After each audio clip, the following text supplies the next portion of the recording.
Saya rindu keluarga saya. Saya rindu ributnya anak-anak saya. Di hari-hari pertama, mereka akan bertanya, "Mama kemana? Kok Mama belum pulang? Mama di rumah sakit ya? Mama sehat-sehat ya?" Saya pun berharap badai ini cepat berlalu, supaya saya bisa pulang.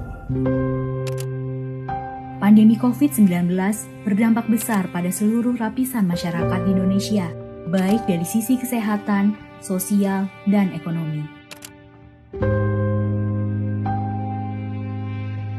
Viral di media sosial ketika puluhan karyawan retail dikabarkan di PHK. Ya Allah. Kami kangen keluarga, pengen dekat dengan suami dan anak. Minta tolong yang tidak ada berkepentingan untuk tidak keluar rumah, agar kalian tahu ya, melakukan pemakaman yang terkena penyakit menular sekian banyak setiap harinya. Pandemi ini telah menjadi musuh kita bersama. Dalam menghadapi musuh bersama ini, kita harus kembali kepada kekuatan yang dimiliki oleh bangsa kita. Kekuatan yang kita miliki sejak zaman nenek moyang kita. Ini berasnya, Pak? Iya. Ya. Solidaritas dan gotong royong. Inilah kekuatan yang kita miliki sejak zaman perjuangan kemerdekaan. Kemerdekaan Indonesia bukanlah hasil pemberian, tetapi kita rebut dengan perjuangan bersama. Saat itu, semua elemen masyarakat berperan dalam rebut kemerdekaan. Di saat para pemuda mempertaruhkan nyawa baku tembak melawan tentara sekutu, para perempuan dan orang-orang yang tidak bisa ikut ke garis depan berinisiatif membuat dapur umum untuk mendukung jalannya pertempuran melawan penjajah.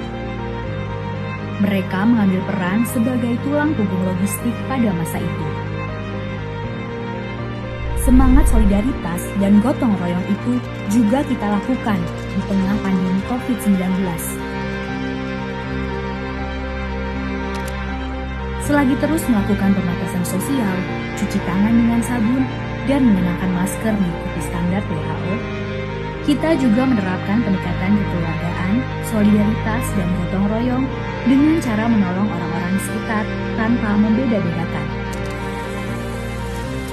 Di tengah pandemi COVID-19, jurnalis perempuan di Kota Malang, Jawa Timur menggelar kegiatan sosial berupa bagi-bagi masker.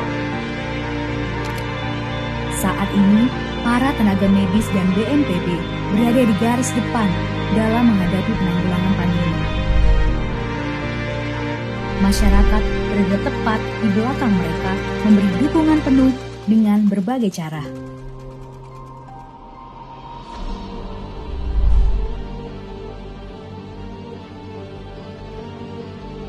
Masyarakat mengumpulkan sumbangan untuk pengadaan baju APD dan masker bagi para tenaga medis di lapangan.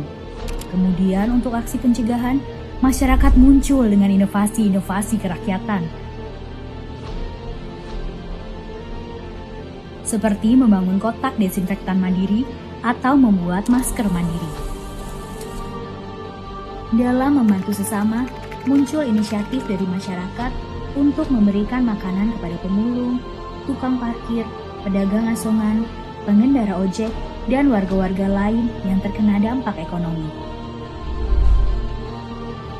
Tidak ketinggalan, para pekerja kreatif pun saling berlomba membuat konten positif.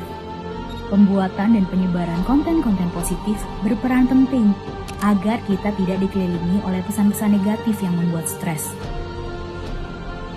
Perasaan stres, cemas, dan takut itu wajar. Namun jangan sampai perasaan-perasaan itu menguasai kita, apalagi sampai menimbulkan stigma terhadap orang lain, seperti petugas kesehatan, orang yang masih bekerja di luar rumah, pasien dan keluarga pasien, atau bahkan jenazah pasien. Jangan sampai rasa takut membuat kita kehilangan rasa solidaritas dan gotong royong. Di hari-hari ke depan, kreativitas, inovasi, dan solusi ala bangsa Indonesia akan bermunculan di mana-mana.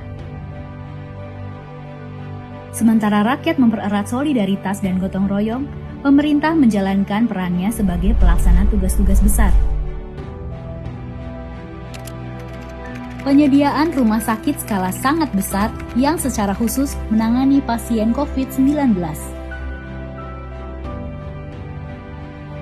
Pembangunan rumah sakit di Pulau Galang dan Wisma Atlet menjadi ikhtiar pemerintah untuk dapat merawat masyarakat yang sakit dengan sebaik-baiknya.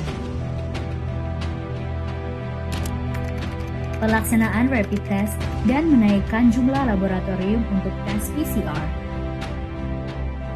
Pemerintah terus berupaya untuk memperluas jangkauan tes sekaligus mengurangi waktu pemeriksaan agar bisa mempercepat penanganan. Pengadaan dan distribusi alat-alat kesehatan seperti APD, masker, dan ventilator untuk para petugas medis dan pasien. Berbagai paket kebijakan ekonomi pun dikeluarkan pemerintah. Paket kebijakan ekonomi dibuat untuk menjaga daya beli masyarakat. Pemerintah juga menjaga betul ketersediaan bahan pokok di masyarakat. Kita adalah bangsa yang kreatif di tengah segala keterbatasan, dan itulah yang menjadikan kita tangguh. Dengan solidaritas dan gotong royong, kita bisa menjadi lebih tangguh lagi. Karena memang disitulah kemahiran kita sejak zaman nenek moyang. Kita harus melakukan sesuatu yang kita memang mahir, bukan mengadopsi pendekatan-pendekatan yang belum tentu cocok dengan kondisi dan keragaman bangsa Indonesia.